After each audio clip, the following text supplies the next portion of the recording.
Bung Binder terpukau, penonton terpukau di laga panas. Strategi keren Bojan Hodak di menit awal, dan gol kilat Beckham Putra di El Clasico. Jadi bukti Persib tim paling cerdas musim ini? Simak fakta seru dan selengkapnya berikut ini. Top Markotop, Beckham Putra cetak gol tunggal di El Clasico. Pengakuannya belak-belakan saat Persib Bandung kunci juara paruh musim setelah permalukan Persija Jakarta jadi sorotan publik Indonesia. Seperti ini penuturan Beckham Putra yang bikin geleng-geleng The Jackmania juga. Simak fakta selengkapnya berikut ini.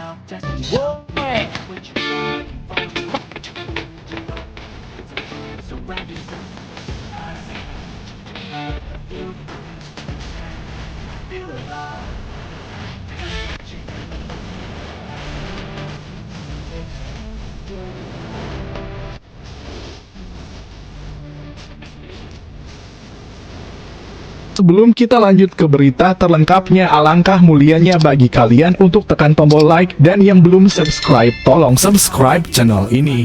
Bung Binder terpukau, penonton terpukau di laga panas. Strategi keren Bojan Hodak di menit awal, dan gol kilat Beckham Putra di El Clasico. Jadi bukti Persib tim paling cerdas musim ini? Simak fakta seru dan selengkapnya berikut ini. Bandung, El Clasico Indonesia antara Persib Bandung dan Persija Jakarta kembali membakar emosi jutaan pecinta sepak bola tanah air. Namun di balik panasnya rivalitas dua raksasa ini, terselip sebuah cerita besar tentang kecerdikan taktik, keberanian pelatih, dan kualitas pemain yang benar-benar berkelas. Semua itu terangkum sempurna dalam satu momen krusial, gol menit ke-5 Beckham Putra. Sejak awal laga, banyak pihak mengira Persib akan bermain aman menghadapi agresivitas Persija. Namun dugaan itu langsung terpatahkan.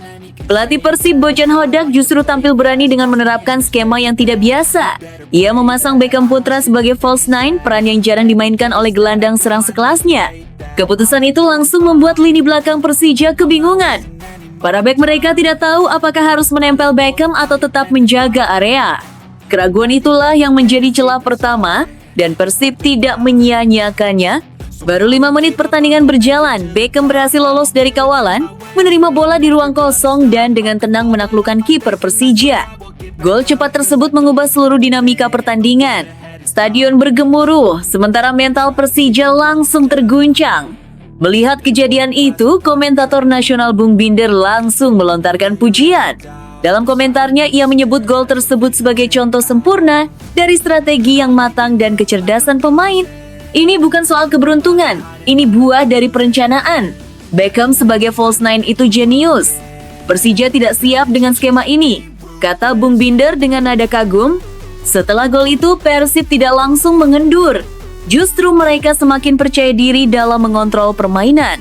Lini tengah yang dikomandoi Tom Haye bermain sangat tenang. Setiap sentuhan bola terasa terukur, setiap umpan memiliki tujuan. Haye menjadi otak permainan yang menjaga keseimbangan antara bertahan dan menyerang. Sementara itu Beckham terus bergerak tanpa henti. Meski berposisi sebagai false nine, ia kerap turun menjemput bola, menarik bek Persija keluar dari posisinya, lalu membuka ruang bagi rekan-rekannya. Ini membuat struktur pertahanan Persija semakin rapuh. Persija mencoba merespons dengan meningkatkan tekanan. Mereka menguasai bola lebih lama dan mencoba mengurung Persib di area sendiri. Namun inilah keunggulan Persib musim ini. Mereka tidak panik. Setiap pemain tahu tugasnya. Garis pertahanan tetap rapi, pressing dilakukan pada momen yang tepat, dan transisi bertahan ke menyerang berjalan sangat efisien. Beberapa kali Persija hampir menciptakan peluang, tetapi selalu kandas oleh koordinasi solid lini belakang Persib. Blok-blok krusial, intersepsi tepat waktu, dan disiplin posisi membuat Persija frustrasi hingga menit demi menit berlalu tanpa gol balasan. Bung Binder kembali menyoroti betapa matang dan dewasa permainan Persib kali ini. Menurutnya, ini adalah tanda tim yang sudah naik level, bukan hanya dari segi teknik, tetapi juga dari segi kecerdasan bermain. Persib ini bukan sekadar kuat, mereka pintar, mereka membaca pertandingan dengan sangat baik, ini ciri tim juara, ujarnya. Kemenangan 1,0 ini pun terasa sangat spesial karena datang dari kombinasi strategi dan kualitas individu. Persib musim ini memang dihuni banyak pemain dari timnas Indonesia yang sudah terbiasa menghadapi tekanan tinggi. Nama-nama seperti Beckham Putra dan Tom Haye memberi standar permainan yang berbeda. Mereka tidak hanya mengandalkan fisik, tetapi juga pemahaman taktik dan pengambilan keputusan yang cepat. Hal itu terlihat jelas dalam El Clasico ini. Ketika Persija mulai emosional dan terburu-buru, Persib justru semakin tenang.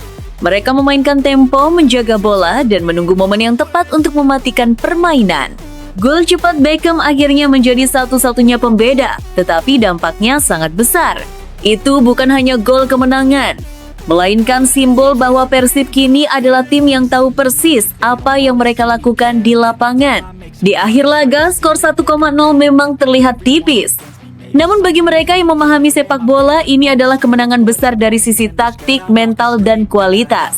El Clasico kali ini pun meninggalkan satu pesan kuat. Persib Bandung bukan hanya sedang bagus, mereka sedang cerdas. Dengan pelatih sekelas Bojan Hodak dan pemain-pemain berkelas seperti Beckham Putra dan Tom Haye, Maung Bandung tampaknya sedang menuju sesuatu yang jauh lebih besar musim ini. Namun tunggu dulu, setelah admin telusuri secara mendalam bahwa berita di atas adalah karangan belaka dan hoax, ini sebagai edukasi supaya penonton lebih jeli dalam memilih berita.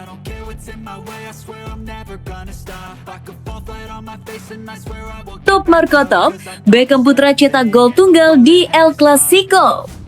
Pengakuannya belak-belakan saat Persib Bandung kunci juara paruh musim setelah permalukan Persija Jakarta jadi sorotan publik Indonesia. Seperti ini penuturan Beckham Putra yang bikin geleng-geleng The Jackmania juga. Simak fakta selengkapnya berikut ini. Bandung Lautan Api. Pertandingan akbar antara Persib Bandung dan Persija Jakarta kembali membuktikan mengapa laga ini disebut sebagai El Clasico Indonesia. Atmosfer panas, tekanan tinggi, dan tensi emosional terasa sejak menit pertama. Di tengah semua itu, satu nama tampil sebagai pembeda, Beckham Putra Nugraha. Gelandang muda Persib tersebut mencetak gol tunggal yang mengantar Maung Bandung menaklukkan Persija Jakarta. Kemenangan ini tidak hanya berarti 3 poin, tetapi juga memastikan Persib menyandang status juara paruh musim sementara Liga 1. Bagi Bobotoh, momen ini terasa semakin istimewa karena diraih dengan mengalahkan rival terbesar. Sejak awal pertandingan, Persija tampil menekan. Mereka mencoba menguasai bola dan memaksa Persib bermain lebih dalam. Namun Persib justru menunjukkan kedewasaan dalam bertahan dan ketenangan dalam membangun serangan. Beckham yang beroperasi di lini tengah tampil cerdas membaca ruang, menjadi penghubung antar lini, dan beberapa kali menciptakan peluang. Momen yang paling dinantikan datang di babak kedua, saat Persija mulai kehilangan fokus, sebuah celah terbuka di lini pertahanan mereka. Beckham menerima umpan matang, mengontrol bola dengan tenang lalu melepaskan tembakan keras yang meluncur deras ke gawang Persija. Gol tersebut langsung disambut gemuruh luar biasa dari tribun stadion. Bagi Beckham, gol itu terasa sangat spesial. Selain menjadi penentu kemenangan, itu adalah gol yang datang di laga paling bergengsi di sepak bola Indonesia. Usai pertandingan, ia pun akhirnya berbicara dengan jujur mengenai apa yang ia rasakan. Sejujurnya, tekanan di laga ini sangat besar. Setiap pemain tahu bahwa El Clasico bukan pertandingan biasa. Kami bermain bukan hanya untuk klub, tetapi juga untuk jutaan bobotoh yang berharap banyak, ujar Beckham. Ia mengakui bahwa sepanjang pekan jelang laga, dirinya merasakan beban mental yang berat. Harapan publik Bandung sangat tinggi, terlebih karena Persib sedang bersaing di papan atas klasemen. Namun, ia memilih menjadikan tekanan tersebut sebagai motivasi. Saya mencoba fokus pada permainan dan tidak memikirkan hal lain. Ketika peluang itu datang, saya hanya berpikir untuk menyelesaikannya sebaik mungkin, katanya. Gol Beckham tidak hanya mengubah jalannya pertandingan, tetapi juga memperkuat posisi Persib di puncak klasemen. Dengan hasil ini, Persib resmi mengakhiri paruh musim pertama sebagai pemimpin klasemen. Sebuah pencapaian yang menunjukkan konsistensi, kedalaman skuad, dan mental juara yang semakin matang. Menurut Beckham, keberhasilan Persib tidak lepas dari kerja keras seluruh tim. Ia menilai bahwa setiap pemain baik yang sering tampil sebagai starter maupun yang lebih banyak berada di bangku cadangan memiliki peran penting. Kami punya tim yang kompak, semua saling mendukung dan saling menguatkan. Itulah yang membuat kami bisa bertahan di posisi atas, ucapnya. Ia juga menyebut bahwa pelatih Bojan Hodak memiliki peran besar dalam menjaga fokus tim. Di tengah tekanan persaingan Liga 1, Persib mampu menjaga stabilitas permainan dan emosi para pemain. Meski Persib kini berada di puncak klasemen, Beckham mengingatkan bahwa perjuangan belum selesai. Paruh musim kedua dipastikan akan lebih sulit karena setiap lawan akan datang dengan motivasi lebih besar untuk menjatuhkan pemimpin klasemen. Kami harus tetap rendah hati dan bekerja lebih keras. Target kami jelas, yaitu menjadi juara di akhir musim. Juara paruh musim hanya bonus, tegasnya. Penampilan Beckham di laga ini juga semakin mengukuhkan statusnya sebagai salah satu pemain kunci Persib. Ia bukan hanya berperan sebagai pengatur serangan, tetapi juga mampu menjadi penentu di momen krusial. Keberaniannya mengambil tanggung jawab di laga besar menunjukkan kematangan yang terus berkembang. Euforia kemenangan atas Persija pun masih terasa kuat di Bandung. Media sosial dipenuhi dengan pujian untuk Beckham, cuplikan golnya, dan ungkapan bangga dari Boboto. Banyak yang menilai bahwa gol tersebut akan dikenang sebagai salah satu momen penting dalam perjalanan Persib musim ini. Bagi Beckham sendiri, malam itu akan selalu menjadi kenangan istimewa. Ia tidak hanya membantu timnya meraih kemenangan penting, tetapi juga menuliskan namanya dalam sejarah El Clasico Indonesia. Dengan performa yang terus meningkat dan mental yang semakin kuat, Beckham Putra kini dipandang sebagai simbol generasi baru Persib Bandung. Golnya ke gawang Persija bukan hanya mengantar Persib ke puncak klasemen, tetapi juga menyalakan harapan besar bahwa musim ini bisa menjadi awal dari era kejayaan baru bagi Maung Bandung.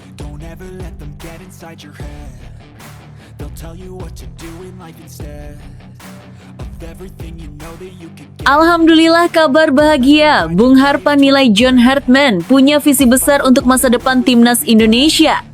John Hartman ini sangat menarik. Saya melihat visi dan misinya keren, terstruktur dan punya arah yang jelas. Bukan sekedar janji, tapi ada konsep bagaimana tim ini mau dibangun bahkan bisa lebih tinggi dari era Shin Tae-yong jika berjalan dengan baik tanpa ada campur tangan dan gangguan-gangguan pihak lain. Ujar Bung Harpa dalam pandangan luasnya. Penunjukan John Hartman sebagai pelatih baru tim nasional Indonesia terus memantik perhatian publik sepak bola tanah air. Di tengah berbagai reaksi dan ekspektasi yang mengiringi kehadirannya, muncul pandangan optimistis dari pengamat sepak bola nasional Bung Harpa. Ia menilai John Hartman sebagai sosok pelatih yang sangat menarik, dengan visi dan misi yang dinilai jelas serta berpotensi membawa timnas Indonesia melangkah lebih jauh dibandingkan era-era sebelumnya. Menurut Bung Harpa, daya tarik utama John Hartman terletak pada cara pandangnya dalam membangun tim nasional. Hartman dinilai bukan sekedar pelatih dengan pengalaman internasional, tetapi juga memiliki konsep yang matang mengenai pembangunan tim jangka panjang. Hal inilah yang membuat Bung Harpa optimistis terhadap masa depan timnas Indonesia di bawah kepemimpinannya. John Hartman ini sangat menarik. Saya melihat visi dan misinya keren, terstruktur dan punya arah yang jelas. Bukan sekadar janji, tapi ada konsep bagaimana tim ini mau dibangun, ujar Bung Harpa dalam pandangannya. Lebih jauh, Bung Harpa menyebut bahwa jika Hartman diberikan kebebasan bekerja tanpa hambatan, bukan tidak mungkin prestasi yang diraih timnas Indonesia bisa melampaui capaian pelatih sebelumnya, termasuk Shin Tae-yong. Ia menilai bahwa keberhasilan sebuah tim nasional tidak hanya ditentukan oleh kualitas pemain, tetapi juga oleh kestabilan manajemen dan minimnya gangguan non-teknis. Kalau tidak ada kendala teknis maupun pengganggu-pengganggu di luar lapangan yang selama ini sering muncul, saya yakin prestasi John Hartman bisa lebih tinggi dari Shin Tae-yong, katanya. Pernyataan ini tentu menjadi sorotan, mengingat Shin Tae-yong dikenal sebagai pelatih yang membawa perubahan besar bagi timnas Indonesia, terutama dari sisi mentalitas, fisik, dan keberanian bersaing di level Asia. Namun Bung Harpa menilai bahwa Hartman memiliki keunggulan tersendiri, khususnya dalam hal manajemen tim dan pembangunan kultur yang berkelanjutan. Ia melihat Hartman sebagai pelatih yang memahami pentingnya keseimbangan antara hasil instan dan proses jangka panjang. Hartman dinilai tidak hanya fokus pada satu turnamen, tetapi juga pada pembentukan sistem permainan, kedalaman skuad, serta kesinambungan regenerasi pemain dari level usia muda hingga senior. Dalam pandangan Bung Harpa, hal inilah yang selama ini kerap menjadi titik lemah timnas Indonesia. Pergantian pelatih yang terlalu cepat, intervensi berlebihan, serta tekanan hasil jangka pendek seringkali menghambat proses pembentukan tim yang solid. Bung Harpa juga membandingkan potensi era John Hartman dengan periode sebelumnya, termasuk saat timnas Indonesia ditangani Patrick Kluivert. Menurutnya, meskipun Kluivert memiliki nama besar sebagai mantan pemain kelas dunia, hasil yang ditunjukkan belum sepenuhnya sesuai harapan. Saya melihat timnas Indonesia di tangan John Hartman bisa jauh lebih baik dibandingkan saat ditangani Patrick Kluivert. Bukan soal siapa lebih terkenal, Tapi soal siapa yang punya konsep dan tahu bagaimana mengelola tim nasional, ungkapnya. Ia menilai Hartman memiliki pemahaman yang lebih realistis tentang tantangan yang dihadapi negara berkembang dalam sepak bola. Mulai dari keterbatasan infrastruktur, kualitas kompetisi domestik, hingga tekanan besar dari publik dan media. Menurut Bung Harpa, Hartman tampak siap menghadapi semua itu dengan pendekatan yang lebih tenang dan sistematis. Optimisme Bung Harpa juga didasarkan pada rekam jejak Hartman dalam membangun tim secara bertahap. Ia dikenal sebagai pelatih yang memberi perhatian pada detail, disiplin, serta komunikasi yang kuat antara pemain dan staf pelatih. Hal ini dinilai penting untuk menciptakan tim nasional yang tidak hanya kuat secara teknis, tetapi juga solid secara mental. Namun demikian, Bung Harpa mengingatkan bahwa keberhasilan Hartman tidak bisa berdiri sendiri. Dukungan penuh dari federasi, klub, pemain, hingga supporter menjadi faktor krusial. Tanpa kesatuan visi, sebesar apapun potensi pelatih, hasil maksimal akan sulit dicapai. Kalau semua elemen bisa satu arah, tidak saling tarik-menarik kepentingan, dan memberi kepercayaan penuh kepada pelatih, saya sangat optimistis timnas Indonesia bisa berkembang pesat, ujarnya. Ia juga menekankan pentingnya kesabaran publik. Menurutnya, proses membangun tim nasional membutuhkan waktu, konsistensi, dan ruang untuk melakukan evaluasi tanpa tekanan berlebihan. Kini, harapan besar pun mengiringi langkah awal John Hartman bersama timnas Indonesia. Publik menanti bagaimana visi dan misi yang disebut Bung Harpa sebagai keren dan jelas itu akan diterjemahkan di lapangan. Apakah Hartman mampu membawa timnas Indonesia melampaui capaian era Shin Tae-yong dan menutup kekurangan dari masa sebelumnya? Semua akan terjawab seiring waktu. Satu hal yang pasti, kepercayaan mulai tumbuh. Dan di tengah optimisme tersebut, timnas Indonesia kembali memiliki harapan baru untuk melangkah lebih jauh dan lebih matang di bawah arahan pelatih anyar mereka. Namun tunggu dulu, setelah admin telusuri secara mendalam bahwa berita di atas adalah karangan belaka dan hoax, ini sebagai edukasi supaya penonton lebih jeli dalam memilih berita.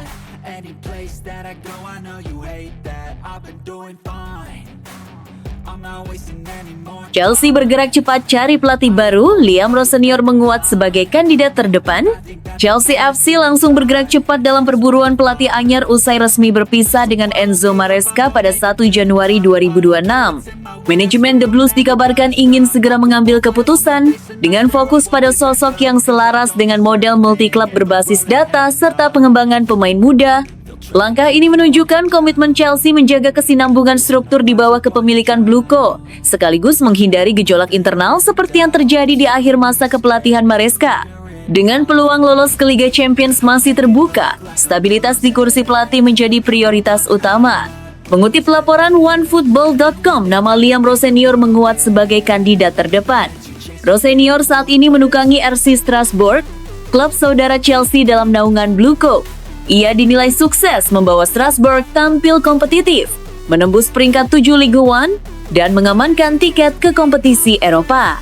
Kredibilitas Rossenior juga diperkuat pernyataan pakar transfer Fabrizio Romano. Melalui akun X Kamis 1,1/2026, Romano menyebut proses penunjukan pelatih baru Chelsea tidak akan berlangsung lama, dan Rossenior termasuk sosok yang sangat dihargai internal klub. Menurut Anda, siapa sosok paling tepat memimpin Chelsea saat ini? Tulis pendapat Anda di kolom komentar. Arsenal ingkar Arda Güler, ulangi skema jitu transfer Martin Odegaard. Arsenal dikabarkan tengah menyiapkan langkah serius pada bursa transfer Januari dengan membidik talenta muda Real Madrid, Arda Güler. Manuver ini disebut sebagai upaya The Gunners mengulang formula sukses yang pernah mereka jalankan saat merekrut Martin Odegaard dari Santiago Bernabeu. Mengutip The Standard, Arsenal menjajaki skema peminjaman dengan opsi pembelian permanen, pola yang identik dengan transfer Odegaard. Strategi tersebut terbukti efektif, mengingat Odegaard kini menjelma menjadi motor lini tengah sekaligus kapten tim.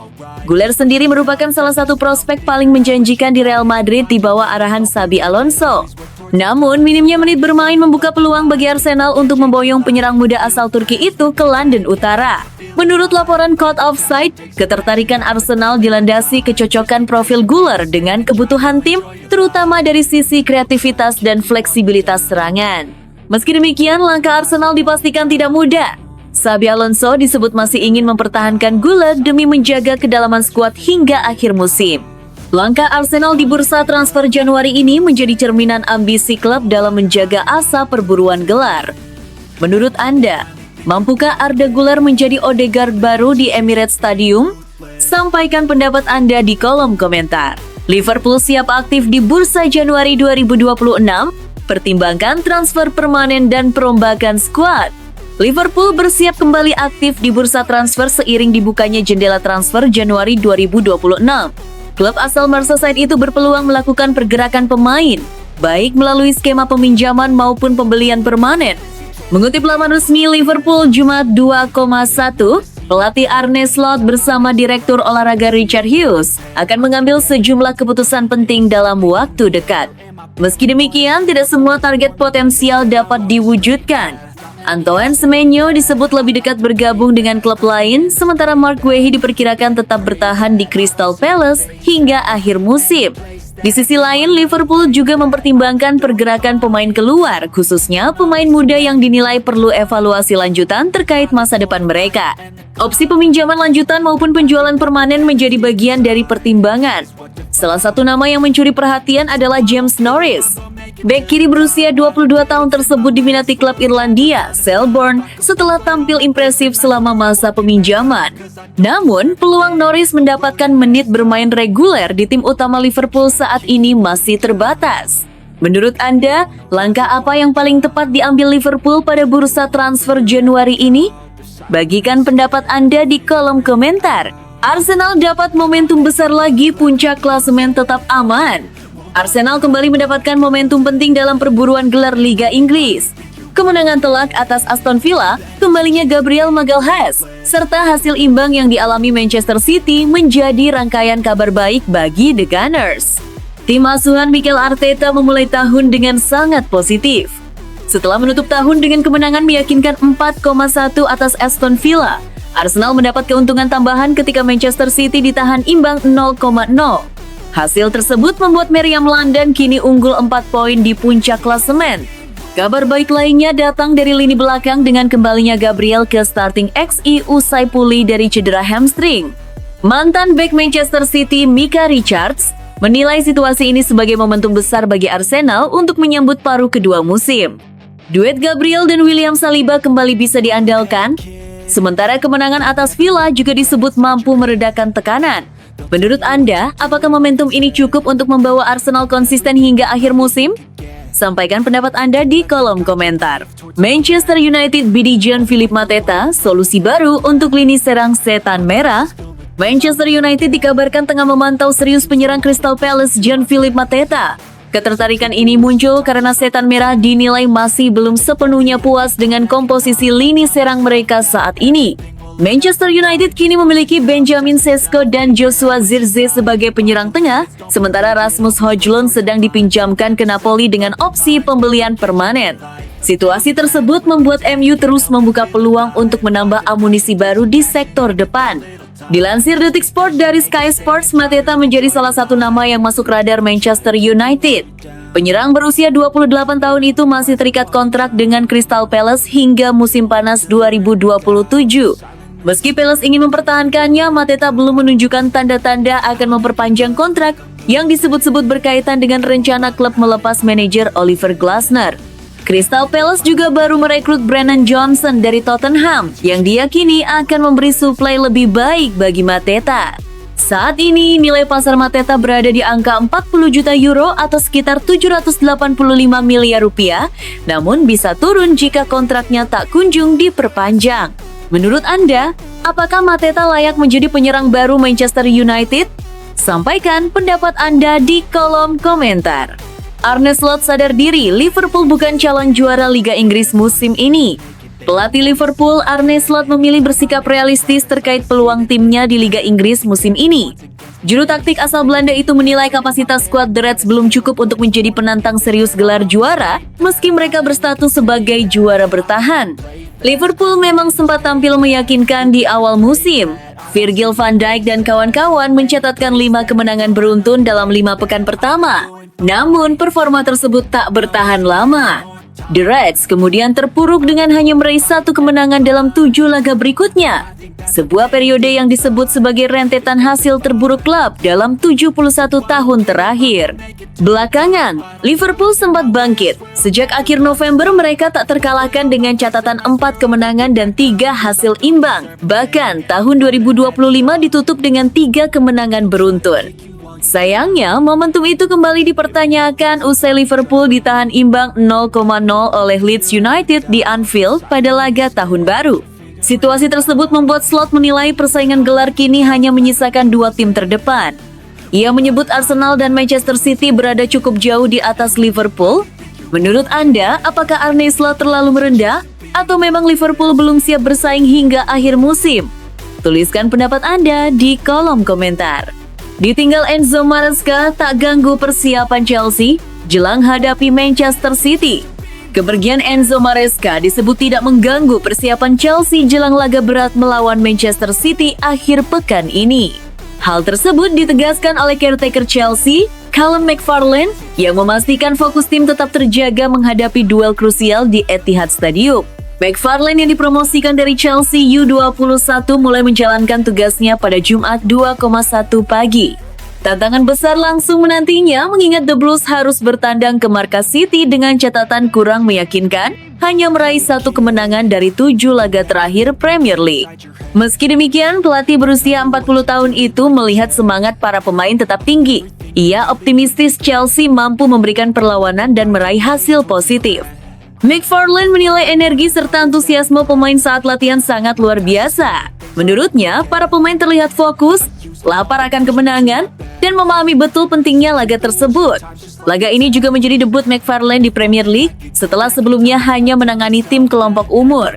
Ia mengakui 24 jam terakhir terasa sangat intens. Menurut Anda, mampukah Chelsea mencuri poin di Etihad di bawah arahan McFarlane? Tulis pendapat Anda di kolom komentar. Yan Diomande, prospek terbaik Red Bull. Sejak Erling Haaland kini masuk radar Manchester City. Di era sepak bola modern yang dipenuhi data dan rekaman video, seharusnya tak ada lagi rahasia soal talenta muda. Namun kenyataannya, menemukan bakat terbaik tetap terasa seperti perjudian bagi banyak klub. Disinilah Red Bull selalu unggul. Terlepas dari kontroversi yang mengiringi kiprah mereka, rekam jejak Red Bull dalam membentuk remaja menjadi bintang siap pakai tak bisa dibantah. Red Bull Salzburg dan RB Leipzig kerap menjadi pabrik pemain masa depan. Salah satu nama terbaru dari jalur tersebut adalah Yan Diomande. Winger asal Pantai Gading ini bergabung dengan RB Leipzig dari Leganes pada musim panas lalu. Baru berusia 19 tahun, Diomande sudah bersinar di Bundesliga dan disebut-sebut bakal dilepas dengan nilai transfer fantastis. Perkembangannya terbilang luar biasa. Ia hanya 6 kali menjadi starter di Leganes, lalu dalam hitungan bulan menjelma pemain penting Leipzig. Kini, Leipzig kabarnya mematok harga 100 juta. Liverpool, Barcelona, Manchester City, Tottenham hingga Real Madrid dikaitkan dengannya. Menurut Anda, apakah Diomande layak menyandang status bintang besar berikutnya? Klub mana yang paling cocok untuknya? Tulis pendapat Anda di kolom komentar. Masa depan Antoine Semenyo ditentukan dalam 48 jam. Manchester City paling terdepan. Masa depan penyerang Bournemouth Antoine Semenyo kini memasuki fase paling krusial. Dalam 48 jam ke depan, arah karier pemain timnas Ghana tersebut diperkirakan akan segera menemui kejelasan. Semenyo disebut ingin kepastian sebelum 1 Januari, seiring derasnya minat dari klub-klub papan atas Liga Inggris. Menurut laporan BBC Sport, Manchester City berada di posisi terdepan dalam perburuan tanda tangannya. The Citizens telah melakukan pembicaraan dengan perwakilan pemain, dengan klausul pelepasan minimum senilai 65 juta pound sterling menjadi dasar negosiasi. Bahkan hingga Senin 29,12,25 dini hari WIB, City disebut sebagai satu-satunya klub yang telah melakukan kontak resmi antar klub dengan AFC Bournemouth. Diskusi lanjutan dijadwalkan berlangsung dalam 2 hari ke depan dengan target menyelesaikan kesepakatan. Meski begitu, peluang klub lain belum sepenuhnya tertutup. Hingga kontrak ditandatangani, Liverpool masih berpotensi masuk, terutama setelah cedera yang dialami Alexander Isak.